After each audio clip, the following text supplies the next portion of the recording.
Hello everyone, welcome to my channel. So ये है part 2 series का, जहाँ पर हम सीयूईटी यूजी साइकोलॉजी के लिए कॉन्सेप्ट्स को डिस्कस कर रहे हैं जो हमारे फिंगर टिप्स पर होने ही चाहिए। अगर आप चैनल पर नए हो तो चैनल को सब्सक्राइब करना मत भूलना, साथ ही लाइक शेयर और कमेंट भी कर देना। यहाँ पर हम सारे ही चैप्टर्स को कवर करेंगे। सबसे पहला टॉपिक है सेल्फ का। बहुत ही ईजी है। यहाँ पर अगर मुझे अपने सेल्फ को डिफाइन करना है तो मैं सबसे पहला फीचर जो इसमें लूंगी वो होगा कॉन्शियस एक्सपीरियंस को इंक्लूड करना। अब ये कॉन्शियस है यानी मैं इसको लेकर अवेयर हूँ। ठीक है, ये यूनिक है, कलरफुल से हैं, बहुत डिफरेंट तरीके के ये एक्सपीरियंसेस हैं और इनकी टोटलिटी को मैं कंसीडर करूंगी यहाँ पर अपनी डेफिनेशन में। साथ ही मैं अपने आप को लेकर आइडियाज, अपने आप को लेकर अपने थॉट्स और अपनी फीलिंग्स को भी यहाँ पर इस डेफिनेशन में रखूंगी। तो ओवरऑल जो मेरी सेल्फ की डेफिनेशन बनेगी उसमें क्या क्या आएगा? इसमें आएगा totality of conscious experiences, ideas, thoughts and feelings जो कि पर्सन की अपने बारे में होती है, जैसे कि मेरी अपने बारे में है। सेल्फ की डेफिनेशन तो हो गई, लेकिन सेल्फ डेवलप कैसे होता है? ये होता है जब हम चाइल्डहुड में एक्सपीरियंसेस को गेन करते हैं। सोशलाइजेशन एजेंट्स होते हैं जो कि हमारे सेल्फ को डेवलप करने में बहुत मेजर कंट्रीब्यूशन देते हैं। ये हो सकते हैं हमारे फ्रेंड्स जिनके साथ हमें एक्सपीरियंसेस मिल रहे हैं, ये हो सकते हैं हमारी फैमिली मेंबर्स, अदर एजेंट्स जो कि सोशल लेवल पर भी हमें इन्फ्लुएंस कर रहे हैं और पर्सनल लेवल पर भी। सेल्फ एज़ अ सब्जेक्ट और सेल्फ एज़ अ ऑब्जेक्ट क्या होगा? सेल्फ एज़ अ सब्जेक्ट होगा डूअर, नोअर, जबकि सेल्फ एज़ एन ऑब्जेक्ट होगा ऐसी चीज़ जिसको नोन किया जाना चाहिए, ठीक है? जिसको नोन किया जाएगा, जिसको समझा जाएगा। यहाँ पर ये समझने वाला है, यहाँ पर इसको समझा जा रहा है, ठीक है? तो अब जो नेक्स्ट कॉन्सेप्ट है ये है इंटेलिजेंस की थ्योरीज़। 2 तरीके की अप्रोचेज़ हैं हमारे पास, साइकोमेट्रिक और इन्फॉर्मेशन प्रोसेसिंग। साइकोमेट्रिक अप्रोचेज़ में मैंने पिछली वीडियो में भी बताया था कि एग्रीगेट होता है एबिलिटीज़ का और एक सिंगल सेट ऑफ एबिलिटीज़ होती हैं, यहाँ पर जो स्ट्रक्चर ऑफ इंटेलिजेंस बनाती हैं। इन्फॉर्मेशन प्रोसेसिंग में हम ये देखते हैं कि पर्सन इन्फॉर्मेशन को प्रोसेस कैसे कर रहा है जब वो किसी इंटेलेक्चुअल एक्टिविटी में लगा हुआ है या किसी प्रॉब्लम को सॉल्व कर रहा है तो इंटेलेक्चुअल रीजनिंग कैसी है और क्या कॉग्निटिव फंक्शंस वो लगा रहा है वो हम देखते हैं। डिफाइन कर लेते हैं ट्रेट को। तो जब पर्सनैलिटी को हम डिफाइन करने बैठते हैं तो हमें ये कॉन्सेप्ट देखने को मिलता है कि इसमें तो ये पर्सनैलिटी का ट्रेट है। हम बात कर रहे होते हैं पर्सन की पर्सनैलिटी के कैरेक्टरिस्टिक की, जो कि यूनिक है, जो कि मल्टीपल सिचुएशन में दिख रही है, तो कंसिस्टेंसी ये दिखा रही है। तो यानी ट्रेट कैसा होगा? ये होगा रिलेटिवली एंड्यूरिंग या फिर कंसिस्टेंट, क्योंकि ये मल्टीपल सिचुएशन में दिख रहा है सेम तरीके से। गॉर्डन एल्बर्ट ने जब ट्रेड थ्योरी दी तो उन्होंने कई तरीके के ट्रेड्स की बात की। एक था कार्डिनल ट्रेड। तो यहाँ पर ये ऐसा ट्रेड है जो कि हाईली डोमिनेंट होता है। ये पर्सन की पूरी लाइफ को डोमिनेट कर देगा। ये हाईली परवेसिव होगा, फैला हुआ होगा, जनरलाइज्ड होगा। मतलब पर्सन की इंटायर लाइफ इसी के अराउंड घूम रही होगी। तो यहाँ पर अगर ये पर्सन जो है वो नॉन वायलेंस को बहुत ज़्यादा मानती है, वैल्यू करती है, इसके बिहेवियर में दिखता है, तो यहाँ पर कंसिस्टेंटली अगर ये चीज़ दिख रही है लंबे समय तक, तो ये इसका कार्डिनल ट्रेट होगा, क्योंकि इसने इसकी एंटायर लाइफ को डोमिनेट कर रखा है। ठीक है? सो यहाँ पर कार्डिनल ट्रेट्स जो होते हैं वो बहुत ही डोमिनेंट होते हैं पर्सन की पर्सनैलिटी में। बात करें सेंट्रल ट्रेट्स की तो ये लेस परवेसिव हैं। तो यहाँ पर ये जो डोमिनेंट कलर दिख रहा है अब ये हल्का हो गया है, यानी ये लेस जर्नलाइज्ड है। तो यहाँ पर आ जाएँगे ऐसी कैरेक्टरिस्टिक्स जो कि हम जब पर्सन को डिफाइन कर रहे होते हैं जॉब डिस्क्रिप्शन में या फिर रिकमेंडेशन में, या फिर जब हम उसके बारे में बता रहे होते हैं, तब हम बोलते हैं कि ये पर्सन बहुत ही ऑनेस्ट है, ये सिंसियर है। तो यानी हम उसकी ऐसी कैरेक्टरिस्टिक्स को बता रहे हैं जो इतनी ज़्यादा डोमिनेंट तो नहीं है लेकिन पार्ट है उसकी पर्सनैलिटी का। तो ये भी ट्रेट ही हैं जो कि हैं सेंट्रल ट्रेट। देन आते हैं सेकेंडरी ट्रेट। अब यहाँ पर देखो, ये और ज़्यादा हल्का रंग हो गया, यानी ये तो बिल्कुल ही लीस्ट जर्नलाइज्ड होंगे। और यहाँ पर हम इन ट्रेट्स की जब बात करते हैं तो हम पर्सन के लाइक्स और डिसलाइक्स की बात करते हैं। फॉर एग्जांपल, अगर मुझे एक पर्टिकुलर तरीके की मूवीज पसंद हैं तो ये मेरा एक टेस्ट है मूवीज में, ठीक है? अगर मेरा म्यूजिक को लेकर एक पर्टिकुलर प्रेफरेंस है तो वो भी यहाँ पर आएगा, क्योंकि वो इंटरेस्ट की बात करता है। तो सेकेंडरी ट्रेट्स में सारी लोअर लेवल की चीजें आ जाएंगी जो हम लाइक करते हैं, डिसलाइक करते हैं, जो कि उतना डोमिनेंट नहीं है हमारी पर्सनैलिटी में लेकिन पार्ट है हमारी पर्सनैलिटी का। रेमंड कटेल जो है, इन्होंने जो थ्योरी दी ट्रेट्स की, उसमें इन्होंने 2 तरीके के ट्रेट्स की बात की है। सबसे पहले है सोर्स ट्रेट। अब ये है सोर्स, यानी ये बहुत डोमिनेंट होंगे, ये बिल्डिंग ब्लॉक होंगे, ये स्टेबल होंगे, है ना? अगर ये स्टेबल नहीं होंगे तो ये जो फूल उग रहे हैं ये गिर जाएँगे। इनका स्टेबल होना ज़रूरी है, तो ये है स्टेबल, साथ ही ये है बिल्डिंग ब्लॉक, इनके बिना इनकी एक्जिस्टेंस नहीं हो पाएगी। ये हैं तभी ये इनको राइज़ दे पा रहे हैं। ये दूसरे ट्रेड्स हैं, इन्हें हम कह सकते हैं सरफेस ट्रेड, तब बनते हैं जब ये इंटरैक्ट करते हैं सोर्स ट्रेड से तो, ठीक है? सोर्स ट्रेड हो गए stable, building block of personality, जबकि सरफेस ट्रेड हो गए वो ट्रेड जो कि तब बनते हैं जब वो इंटरैक्ट करते हैं सोर्स ट्रेड से तो। मेंटल एज और क्रोनोलॉजिकल एज को आप डिस्कस कर लेते हैं। मेंटल एज का जब भी कॉन्सेप्ट आएगा आप ये ध्यान रखोगे कि यहाँ पर पर्सन का कंपैरिजन होता है उसके एज के लोगों के साथ, जैसे कि इस पर्सन का हो रहा है। यहाँ पर इस पर्सन की इंटेलेक्चुअल फंक्शनिंग देखी जाएगी कि क्या वो इनसे ज़्यादा है, इनके जैसी है या वो कैसी है, ठीक है? इनके कंपैरिज़न में तो रिलेटिव टू देयर परफॉर्मेंसेस इसकी परफॉर्मेंस को देखा जाएगा इंटेलेक्चुअल लेवल पर, हम यहाँ पर जजमेंट देंगे। तो ये हो गई मेंटल एज जहाँ पर आप कंपैरिज़न करते हो। क्रोनोलॉजिकल एज में पर्सन की बायोलॉजिकल एज के बारे में बात की जाती है, जहाँ पर आप ये देखते हो कि ये पर्सन एक्चुअल में है कितने साल का। तो ये बच्चा है, तो ये है 6 साल का, यानी इसकी क्रोनोलॉजिकल एज है 6 इयर्स। इन दोनों ही कॉन्सेप्ट्स को हम देखते हैं जब हम आईक्यू को कंसीडर करते हैं। अब ये आईक्यू का कॉन्सेप्ट दिया है विलियम स्टर्न ने 1912 में। यहाँ पर आईक्यू के फॉर्मूले में मेंटल एज को क्रोनोलॉजिकल एज से डिवाइड किया जाता है और मल्टीप्लाई किया जाता है इन दोनों को 100 से, ताकि कोई डेसिमल पॉइंट ना आए और पर्सन की इंटेलेक्चुअल फंक्शनिंग का लेवल हमें पता लग जाए। सिचुएशनिज़्म क्या होता है?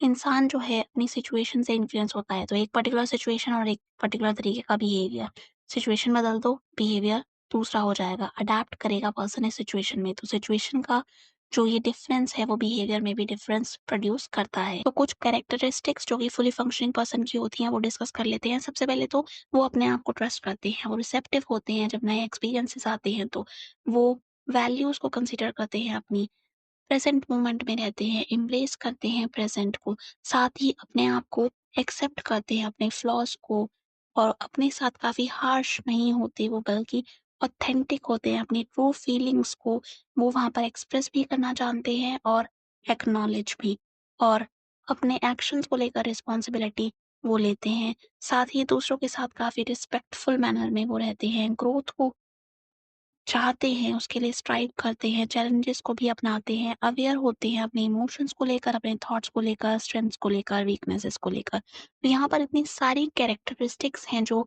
एक पर्सन को फुली फंक्शनिंग पर्सन बनाती हैं। ये है इंटेलिजेंस का मॉडल जिसे हम कहते हैं हायरार्किकल मॉडल ऑफ इंटेलिजेंस। इसे दिया है आर्थर जेनसन ने। 2 तरीके के लेवल्स की बात यहाँ होगी। सबसे पहला है एसोसिएटिव लर्निंग, जहाँ पर इनपुट और आउटपुट सेम होगा, यानी जितना पर्सन ने इनपुट में गेन किया, पर्सन उतना ही क्वांटिटी में आउटपुट प्रोड्यूस करेगा, कोई भी ट्रांसफॉर्मेशन नहीं है।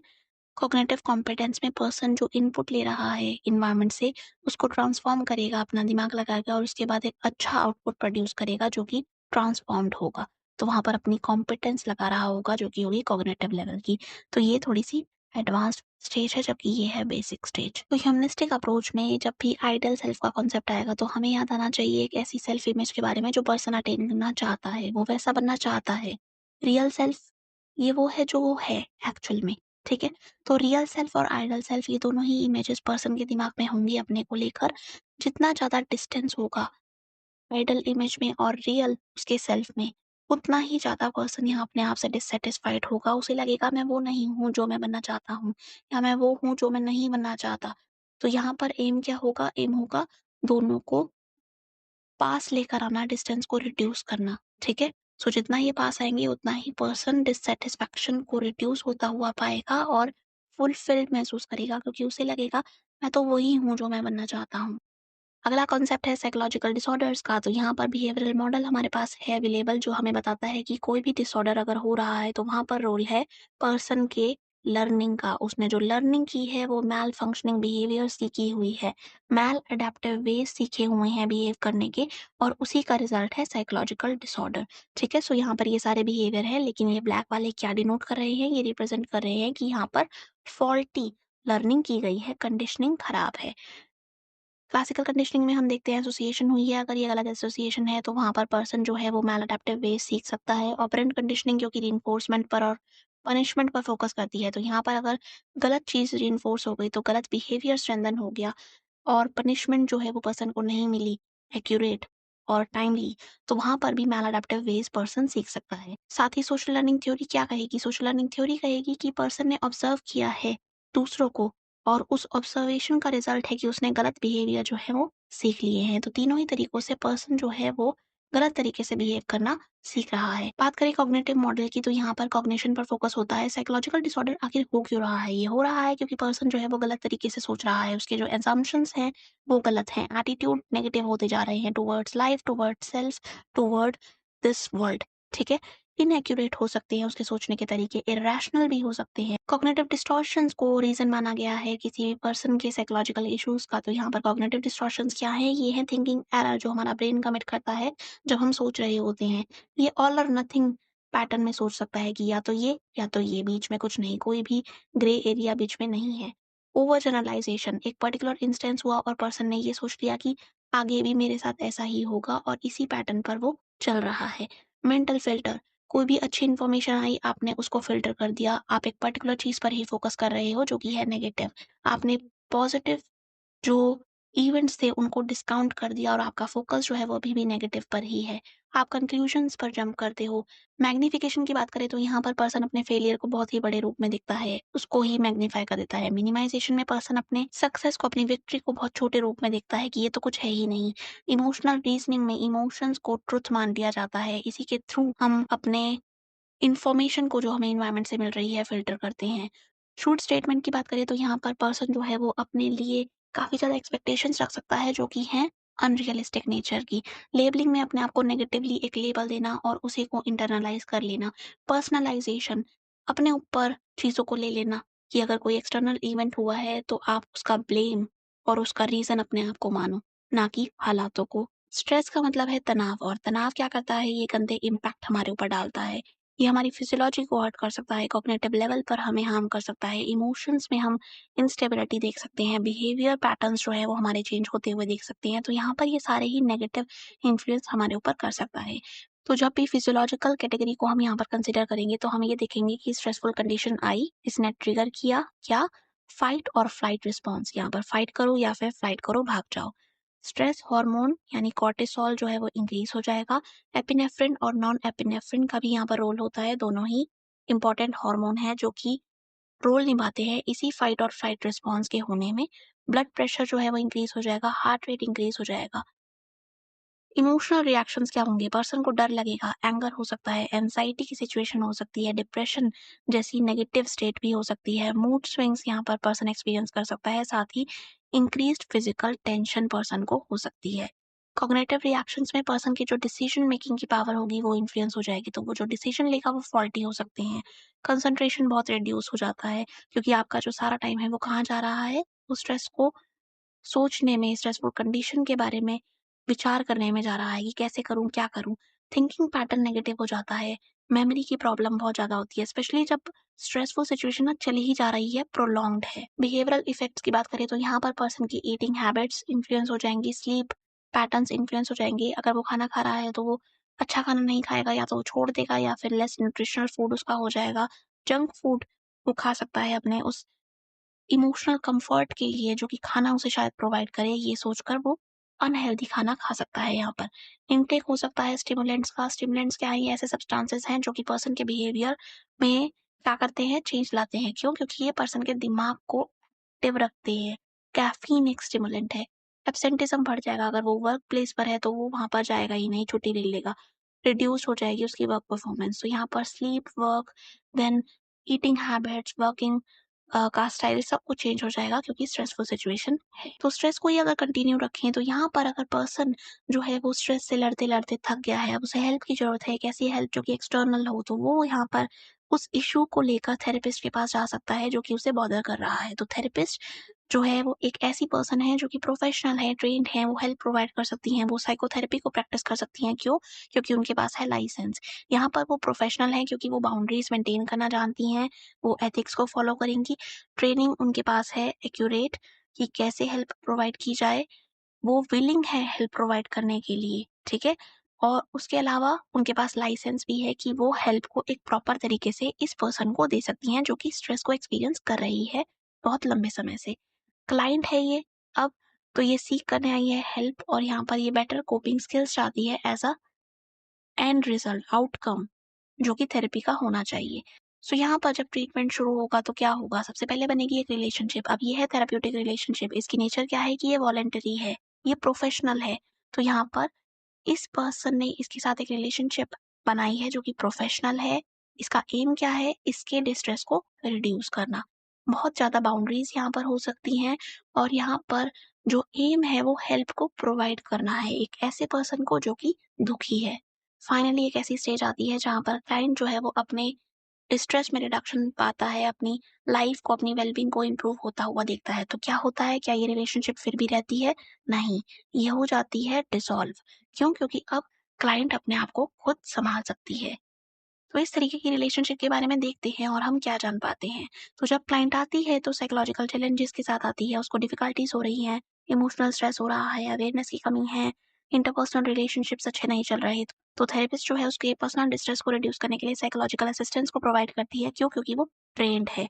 मैं इन चीज़ों को दोबारा बोल रही हूँ ताकि आपको ये बहुत अच्छे से याद हो जाए।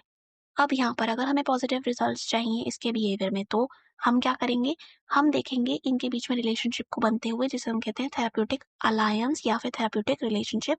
यही रिलेशनशिप चेंज को लेकर आएगी, और ये पर्सन भी विलिंगनेस दिखा रही है, ओपननेस दिखा रही है इस रिलेशनशिप में एंटर होने के लिए। तभी ये वॉलेंटरी थी, ठीक है। लिमिटेड ड्यूरेशन के लिए होती है क्योंकि टर्मिनेट भी होनी है।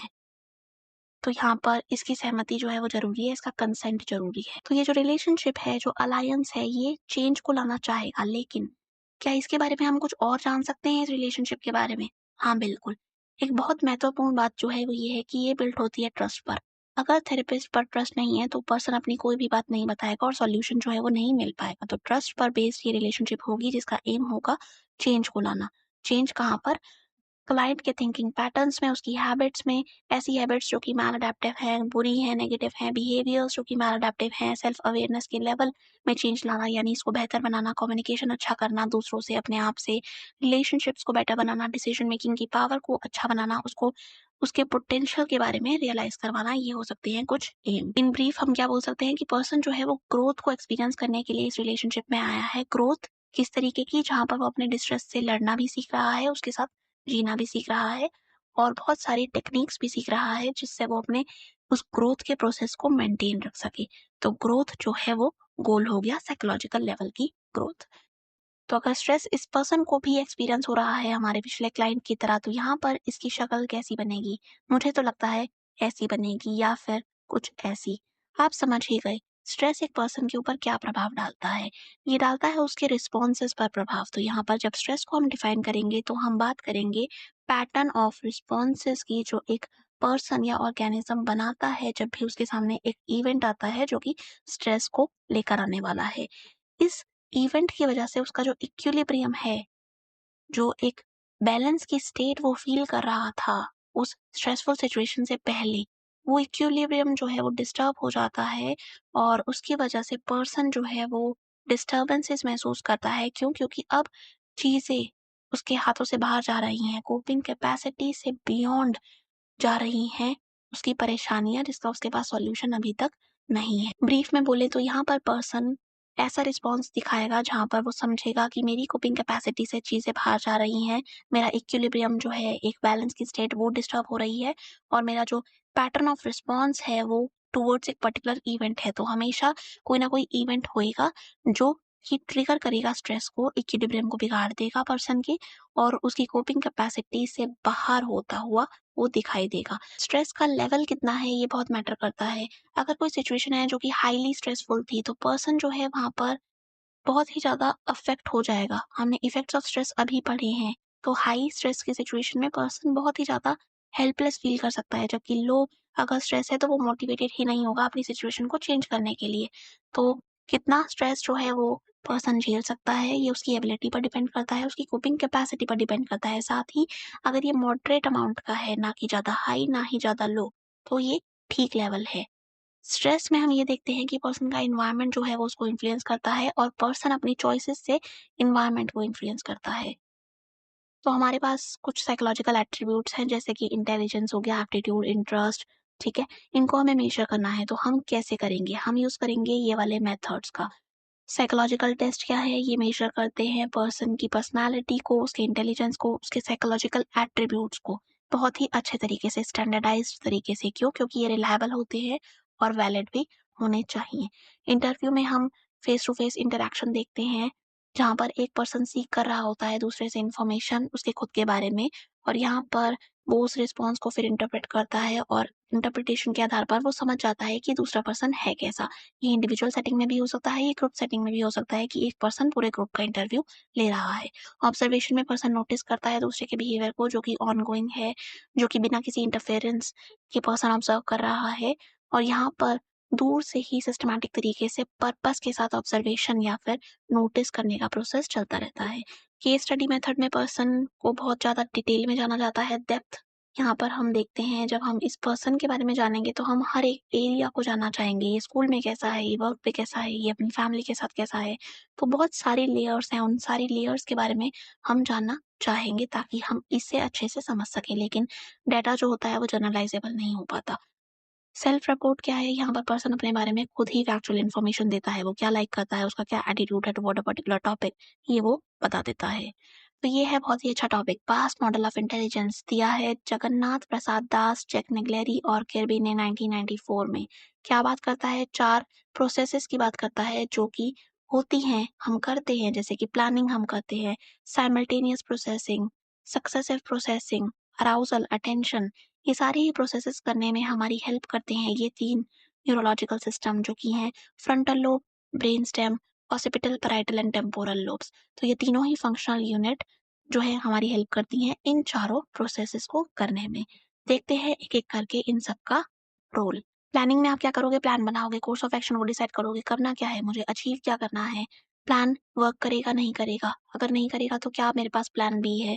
तो यहाँ पर आप बहुत सारा थिंकिंग और एनालिसिस का जो आपका पैटर्न रहता है वो देखते हो ताकि आप अपने गोल तक पहुंच सको। अटेंशन में आप क्या करना चाहते हो? आप फोकस करना चाहते हो एक पर्टिकुलर स्टिमुलस पर while avoiding other irrelevant information या फिर डिस्ट्रैक्टर्स। अराउजल में पर्सन जो है वो ऑप्टिमल लेवल ऑफ अराउजल चाहता है ताकि वो अपने टारगेट पर जा सके। ठीक है? सो ये जो मूवमेंट हुई है ये अराउजल की वजह से ही हुई है। पर्सन जो है वो बढ़ा है अपने टारगेट की तरफ।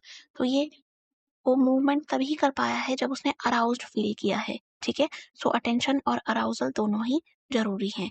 और यहाँ पर अगर दोनों ही चीज़ें लो होंगी तब भी प्रॉब्लम होगी, बहुत ही हाई होंगी तब भी प्रॉब्लम होगी। तो एक ऑप्टिमल लेवल जो है दोनों ही चीज़ों का होना चाहिए। बात करें साइमल्टेनियस प्रोसेसिंग की, तो यहाँ पर हम चीज़ों के बीच में क्या रिलेशन है, कैसे वो इंटीग्रेट हो रही हैं, कैसे वो जुड़ रही हैं, ये देखते हैं। यहाँ पर रिलेशनशिप मैटर करती है स्टिमुलस के बीच में। सक्सेसिव प्रोसेसिंग में सीरियल ऑर्डर में आप प्रोसेसिंग करते हो। यहाँ पर जब भी आप कोई टेबल याद करने की कोशिश कर रहे हो, तो आप वो एक सीरियल ऑर्डर में करना चाहोगे, ठीक है? सो यहाँ पर सीरियल ऑर्डर बहुत मैटर करता है, उसी तरीके से हमारा दिमाग प्रोसेस करता है। इन 3 फंक्शनल यूनिट्स को अच्छे से याद कर लेना, साथ ही इस बात को भी ध्यान में रखना कि कॉग्निटिव असेसमेंट सिस्टम दिया गया जगन्नाथ प्रसाद दास के द्वारा और किर्बी के द्वारा, जिसमें उन्होंने 5 से 18 साल तक के बच्चों के लिए ये सिस्टम बनाया, ये बैटरी बनाई जिसमें क्या मेजर होता था कि बच्चे प्लानिंग कर कैसे रहे हैं, क्या वो कर पा रहे हैं, नहीं कर पा रहे। अटेंशन अराउजल का क्या पैटर्न है, साइमल्टेनियस प्रोसेसिंग हो पा रही है, कैसी हो पा रही है, क्या प्रॉब्लम्स हैं, या फिर सक्सेसिव प्रोसेसिंग कैसी हो रही है। अगर यहाँ पर किसी भी एरिया में प्रॉब्लम है तो उसके लिए किस तरीके से हम डायग्नोसिस कर सकते हैं और रेमेडी निकाल सकते हैं, ये भी देखा जाता है। डिस्कस कर लेते हैं ह्यूमनिस्टिक थेरेपी को। यहाँ पर जब क्लाइंट थेरेपिस्ट के पास आती है और वो कहती है कि मुझे ना काफ़ी लॉस्ट फील होता है, मुझे ऐसा लगता है मेरी लाइफ एम्प्टी है, कोई मीनिंग नहीं है, मुझे कुछ समझ नहीं आ रहा, नथिंगनेस फील हो रही है, तो थेरेपिस्ट उसकी इस प्रॉब्लम को अंडरस्टैंड करते हुए ये समझती है कि ये वाली जो फीलिंग है ये एलिनेशन की है, ये लैक ऑफ मीनिंग की है, और ये रिलेटेड है अनमेट नीड से जो कि है सेल्फ एक्चुअलाइजेशन या फिर ग्रोथ की। हर पर्सन मोटिवेटेड होता है कि वो ग्रोथ के टुवर्ड्स जाए, सेल्फ एक्चुअलाइजेशन के टुवर्ड्स जाए, लेकिन जब एक क्लाइंट ऐसा आता है जिसको मीनिंग नहीं फील हो रहा, तो हमें यहाँ पर पता लग जाना चाहिए कि शायद पर्सन के उस जर्नी में कोई प्रॉब्लम आ रही है जहाँ पर वो मीनिंग के टुवर्ड्स जा नहीं पा रहा है। हम इस हायरार्की की बात कर रहे हैं जहाँ पर पर्सन जो है वो ऊपर की तरफ जाना चाहता है, ग्रोथ की तरफ, ठीक है? सो ये है मैस्लो की हायरार्की। यहाँ पर सबसे पहले लेवल पर होती है physiological needs, food, water, then आती है सेफ्टी नीड। यहाँ पर पर्सन सेफ रहना चाहता है किसी भी तरीके के साइकोलॉजिकल और फिजिकल हार्म से। बिलोंगिंगनेस, यहाँ पर अफेक्शन चाहता है, प्यार चाहता है दूसरों से। एस्टीम नीड्स, एक सेंस ऑफ अकम्प्लिशमेंट कि मैं कुछ हूँ, ये वाली फीलिंग उसे चाहिए होती है ताकि वो अपने आप को वैल्यू कर सके। उसके बाद सेल्फ एक्चुअलाइजेशन की नीड, ये है ग्रोथ नीड। नीचे की जो नीड्स थी 3, ये थी डेफिशिएंसी नीड। यहाँ पर कुछ ना कुछ लैक था। ये जो 2 नीड्स हैं, सेल्फ एस्टीम और सेल्फ एक्चुअलाइजेशन, ये है ग्रोथ नीड। सेल्फ एक्चुअलाइजेशन में पर्सन अपने फुलेस्ट पोटेंशियल को अचीव करना चाहता है। तो अगर पर्सन सेल्फ एक्चुअलाइज्ड है तो वो वहाँ पर एक्सपीरियंस करेगा इंटीग्रेशन को। यहाँ पर हर एक पर्सन का एम जो है वो इसी इंटीग्रेशन को प्राप्त करना है, जहाँ पर वो अपने आप को पूरा एक्सपीरियंस करे। क्यों? क्योंकि अब उसके पास कुछ छुपाने को नहीं है। सेल्फ एक्सेप्टेंस की बात जो है वो भी सेल्फ एक्चुअलाइजेशन में की जाती है। तो जब पर्सन जाएगा सेल्फ एक्चुअलाइजेशन की तरफ तो वो अपने आप को हाइड नहीं करेगा, वो ऑथेंटिक सेल्फ को एक्नॉलेज करेगा और उसको एम्ब्रेस भी करेगा। लेकिन ये क्लाइंट जो है वो अपने आप को हाइड कर रही है। क्यों? क्योंकि ये फिट इन करना अटेम्प्ट कर रही है, लोगों को प्लीज़ करना चाहती है और ये अपने ऑथेंटिक सेल्फ, अपने ट्रू सेल्फ से दूर जा रही है। तो यही बैरियर बन रहा है इसकी सेल्फ एक्चुअलाइजेशन की जर्नी में। तो यहाँ पर थेरेपिस्ट का रोल इस थेरेपी में क्या होगा? ये होगा कि नॉन जजमेंटल एनवायरनमेंट पर्सन को दे। बहुत ज़रूरी टर्म है ये, नॉन जजमेंटल एनवायरनमेंट, ताकि पर्सन अपने इमोशंस को, अपनी फीलिंग्स को एक्सप्लोर भी कर सके और एक्सप्रेस भी कर सके। तो ट्रू सेल्फ उसका निकल कर आए, ये इंश्योर करना पड़ेगा। ये नॉन जजमेंटल एनवायरनमेंट जो होगा, ये ट्रस्ट का एनवायरनमेंट होगा, इसमें एम्पैथी होगी। यानी थेरेपिस्ट जो है वो समझेगी इस क्लाइंट की पीड़ा को, बिल्कुल वैसे जैसे ये एक्सपीरियंस कर रही है। तो इसके जूतों में अपने पाँव डालकर वो देखेगी कि इसको क्या एक्सपीरियंस हो रहा है, किस तरीके की मीनिंगलेसनेस या फिर क्या है इसका असल पीड़ा का कारण या फिर पीड़ा की नेचर। तो जहाँ पर ह्यूमनिस्टिक थेरेपी में हम सेल्फ एक्चुअलाइजेशन पर फोकस कर रहे थे, एक्जिस्टेंशियल थेरेपी में हम प्रॉब्लम्स पर फोकस करते तो हैं, लेकिन हम मीनिंग पर फोकस करते हैं और स्पिरिचुअल ट्रुथ की तरफ जाते हैं। तो यहाँ पर अगर क्लाइंट आता है तो वो कहता है कि मैं जो भी करता हूँ पॉइंटलेस है, बड़ी मोनोटोनस सी जिंदगी है, डीपर मीनिंग नहीं मिल पा रहा है। सो यहाँ पर थेरेपिस्ट इसकी प्रॉब्लम को सुनने के बाद लोगोथेरेपी को यहाँ पर प्रैक्टिस कर सकती हैं। और विक्टर फ्रैंकल की दी हुई ये लोगोथेरेपी है, जहाँ पर पर्सन को सिखाया जाएगा कि मीनिंग को कैसे फाइंड करें इवन दो सर्कमस्टांसेस जो हैं वो फेवरेबल नहीं है। सो एक्जिस्टेंशियल थेरेपी में पर्सन की एक्जिस्टेंस पर फोकस होता है कि कैसे पर्सन जब एग्जिस्ट करता है तो उसका जो एक गोल होता है अल्टीमेट, वो ये होता है कि पर्सन स्पिरिचुअल ट्रुथ को गेन करे, उसको अटेन करे, उस स्टेट को। और वो ये कैसे करेगा? जब वो अपनी एक्जिस्टेंशियल एंजाइटीज को रिजॉल्व करेगा, जब वो स्पिरिचुअल अनकॉन्शियस, एक ऐसी अनकॉन्शियस जो कि स्टोर हाउस है लव की, एस्थेटिक अवेयरनेस वहाँ पर है, वैल्यूज़ हैं, तो वो वहाँ पर उस चीज़ को डिस्कवर करे, तभी वो स्पिरिचुअल ट्रुथ को ले पाएगा। तो स्पिरिचुअल ट्रुथ तक जाना हो जाएगा पर्सन का एम। और अगर कोई भी सिचुएशन ऐसी आती है जिसकी वजह से वो स्पिरिचुअल ट्रुथ तक नहीं जा पा रहा, तो वो मीनिंगलेसनेस को एक्सपीरियंस कर सकता है, स्पिरिचुअल एंजाइटीज़ वहाँ हो सकती हैं। मीनिंगलेसनेस तो है ही, साथ ही लॉस्ट भी वो फ़ील कर सकता है कि मैं तो भटक गया, जैसे कि ये तीर भटक गया अपने टारगेट से। टारगेट क्या होगा? स्पिरिचुअल अनकॉन्शियस तक जाना, वहाँ से ये वाली चीज़ें निकाल कर लाना जो कि हैं love, aesthetic awareness, values of life, सारी ही अच्छी सी स्पिरिचुअल सी चीज़ें। डिस्कस कर लेते हैं क्लाइंट सेंटर्ड थेरेपी। तो यहाँ पर जब क्लाइंट आता है थेरेपिस्ट के पास और बोलता है कि मुझे ना काफ़ी डिस्कनेक्ट फ़ील हो रहा है अपने आप से, तो यहाँ पर कनेक्ट उसको अपने आप से करना हो जाएगा गोल। तो यहाँ पर थेरेपिस्ट क्या करेंगी? थेरेपिस्ट उसको वार्म, एम्पैथेटिक और नॉन जजमेंटल एनवायरनमेंट देंगी। बहुत इम्पोर्टेंट ये वाला जो है वो स्टेटमेंट है। क्यों? क्योंकि इस तरीके की थेरेपी में ह्यूमनिस्टिक की बात करो, एक्जिस्टेंशियल की बात करो या फिर क्लाइंट सेंटर्ड की बात करो, सबसे ज़्यादा फोकस एनवायरनमेंट के अच्छे होने पर दिया जाता है। पर्सन खुद ही अपना जो है वो इलाज कर सकता है अगर एनवायरनमेंट उसको अच्छा दिया जाए तो। तो अगर ऐसा एनवायरनमेंट दिया जाएगा तो पर्सन जो है वो रिकनेक्ट कर पाएगा अपनी फीलिंग्स से और अपने ट्रू सेल्फ को भी डिस्कवर कर पाएगा। क्लाइंट का इस तरीके से परेशान होना और अपने आप से डिस्कनेक्ट फ़ील करना, ये हो सकता है इसीलिए हो रहा हो क्योंकि पर्सन का रियल सेल्फ और उसका आइडल सेल्फ बहुत ही अपोज़िट डायरेक्शन में है। यहाँ पर अलाइनमेंट नहीं है।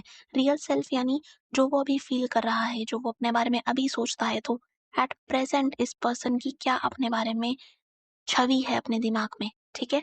इसने कैसे अपने आप को देखा है। आइडल सेल्फ मतलब ये कैसे अपने आप को देखता है, तो रोल मॉडल्स यहाँ पर आ सकते हैं। यहाँ पर एक आइडलाइज्ड इमेज कि मैं तो ये बनना चाहता हूँ, तो अगर ये मैं हूँ गंदा-सा और ये मैं बनना चाहता हूँ अच्छा-सा, तो यहाँ पर ये जो डिस्कनेक्ट है ना, यही पर्सन को अपने आप से दूर कर देगा। प्रॉब्लम कब सॉल्व होगी? जब रिकनेक्शन होगा, जब रियल सेल्फ और आइडल सेल्फ दोनों ही बहुत ही ज़्यादा पास-पास आ जाएँगे, बहुत ज़्यादा दूर ये नहीं होंगे। पर्सन ये फ़ील करेगा कि मैं तो वही बनता जा रहा हूँ जो मैं बनना चाहता था। तो यहाँ पर ना एक्सपेक्टेशंस अपने को लेकर जो है वो थोड़ी चेंज हो जाएँगी। तो कनेक्ट फ़ील कराना हो जाएगा क्लाइंट सेंटर्ड थेरेपी का गोल। यहाँ पर अनकंडीशनल पॉजिटिव रिगार्ड अगर उसे मिलता है, ट्रस्ट का एनवायरनमेंट मिलता है, एम्पैथी भर-भर के मिलती है, तो चेंज आना ही है। अब थेरेपिस्ट जब इस पर्सन को समझने की कोशिश करेंगी, तो वो रिफ्रेश करेंगी उसकी कुछ बातों को, ताकि वो क्लैरिफ़ाई कर सके कि ये पर्सन असली में कहना क्या चाहता था। तो रिफ्रेश से क्या होगा, इसको लगेगा कि अच्छा हाँ, ये तो सुन रही हैं, तो वो लिसनिंग वाली चीज़ ना बहुत मैटर करती है। साथ ही रिफ्लेक्शंस भी यहाँ पर प्रोवाइड करेंगे जब ये अपनी प्रॉब्लम्स को एक्सप्लोर कर रहे होंगे तो। थेरेपिस्ट यहाँ पर अनकंडीशनल पॉजिटिव रिगार्ड दिखाकर क्लाइंट को सिक्योर और ओपन अप करवाएँगी। अगला कॉन्सेप्ट जो है ये है इंडिविजुअल डिफरेंसेस का। यहाँ पर हम वेरिएशंस देखते हैं कैरेक्टरिस्टिक्स में, ऐसी कैरेक्टरिस्टिक्स जो कि हमें यूनिक बनाती हैं और दूसरों से डिफरेंट भी। तो डिस्टिंक्टिवनेस और वेरिएशन हमें यहाँ देखने को मिलेंगे, तभी हम बोलेंगे कि एक इंडिविजुअल जो है वो दूसरे से डिफरेंट है। क्यों? क्योंकि इंडिविजुअल जो है वो बहुत सारी चीज़ों से इन्फ्लुएंस्ड होता है, वो सिचुएशन से भी इन्फ्लुएंस्ड होता है, साथ ही वो अपने एनवायरनमेंट से, कॉन्टेक्स्ट से, अपने जेनेटिक्स से, अपने सोचने के तरीके से, मतलब बहुत सारे फैक्टर्स होते हैं जो एक पर्सन को इन्फ्लुएंस कर सकते हैं और उसे दूसरों से भिन्न बना सकते हैं। सिज़ोफ्रेनिया में 3 तरीके के सिम्पटम्स हो सकते हैं। पहला है लूज़िंग ऑफ एसोसिएशन, एक बात शुरू करी, एक टॉपिक शुरू करा, बीच में ही भटक गए, दूसरा टॉपिक शुरू कर दिया, फिर तीसरा टॉपिक शुरू कर दिया, सारे ही लोग हो गए कन्फ्यूज़्ड। नियोलॉजिज़्म नए-नए वर्ड्स पर्सन प्रोड्यूस करेगा, इन्वेंट करेगा, ऐसे वर्ड्स जिनका मीनिंग शायद इन्हें ना पता हो लिसनर्स को। पर्सिवरेशन एक ही थॉट को बार-बार बोला जाएगा, सेम फ्रेज़ को रिपीट किया जाएगा और टॉपिक चाहे कुछ भी हो, चेंज भी हो जाए, फिर भी वो रिपीटेड थॉट जो है वो रहेगा। तो जब भी साइकोलॉजिकल डिसऑर्डर हो रहा है तो उस डिसऑर्डर को एक्सप्लेन करने के लिए कई मॉडल्स हैं। एक मॉडल है जो कि कल्चर को फोकस में रखता है। वो कहता है कि पर्सन ना अपने सोशल नॉर्म्स जो उसको देखने थे, जो उसको मानने थे, उससे भटक गया है। तो सोशल नॉर्म्स का यहाँ पर दूर हो जाना और पर्सन का उसको ना मानना, यही कारण है कि पर्सन जो है वो सफ़र कर रहा है और एबनॉर्मल बिहेवियर कर रहा है। वेल-बीइंग को यहाँ पर खतरा हो रहा है पर्सन की, और ये वेल-बीइंग जो है ऐसी वेल-बीइंग है जिसको मेंटेन करना होना चाहिए पर्सन का गोल, लेकिन क्योंकि साइकोलॉजिकल इश्यूज़ हो रहे हैं तो वो है ऐसे इश्यूज़ जो वेल-बीइंग को खतरा पहुँचा रहे हैं। और वेल-बीइंग कब अच्छे से ठीक हो पाएगी, जब पर्सन जो है वो स्टिग्मा को नहीं एक्सपीरियंस करेगा। ये स्टिग्मा होता है कलेक्टिव लेवल का, जहाँ पर पर्सन को लेबल किया जाता है अगर उसे एक पर्टिकुलर डिसऑर्डर है तो। उसको पागल कहा जा सकता है, स्टूपिड कहा जा सकता है just because they have a particular diagnosis. तो स्टिग्मा को रिड्यूस किया जाना चाहिए ताकि अवेयरनेस फैल सके और पर्सन जो है वो हेल्प सीक भी करे और उसको मिले भी, क्योंकि वो ये डिज़र्व करता है। कुछ फैक्टर्स जो कि अंडरलाइ हो सकते हैं नॉर्मल बिहेवियर के, वो डिस्कस कर लेते हैं। सबसे पहला है हमारी न्यूरोकेमिस्ट्री, हमारा दिमाग। अब दिमाग में होते हैं सेल्स, हम बात कर रहे हैं न्यूरॉन्स की। तो न्यूरॉन्स जब अच्छे से फंक्शन नहीं करते, हमारा नर्वस सिस्टम जो कि है सीएनएस, वो ठीक से वर्क नहीं कर रहा, यहाँ पर इम्यून सिस्टम सही से वर्क नहीं कर रहा, देन हमारे जीन्स जो हैं वो फॉल्टी हो गए हैं। तो यहाँ पर ये जो बायोलॉजिकल फैक्टर्स हैं ना, ये कंट्रीब्यूट करेंगे एबनॉर्मल बिहेवियर में ज़रूर ही, ठीक है? सो यहाँ पर ये बस एक फैक्टर था, बाकी डिस्कस करेंगे अगली वीडियो में। थैंक यू सो मच इस वीडियो में मेरे साथ बने रहने के लिए। वीडियो अच्छी लगे तो चैनल को सब्सक्राइब कर देना, साथ ही लाइक, शेयर और कमेंट करना मत भूलना। मिलते हैं अगले वीडियो में, बाय।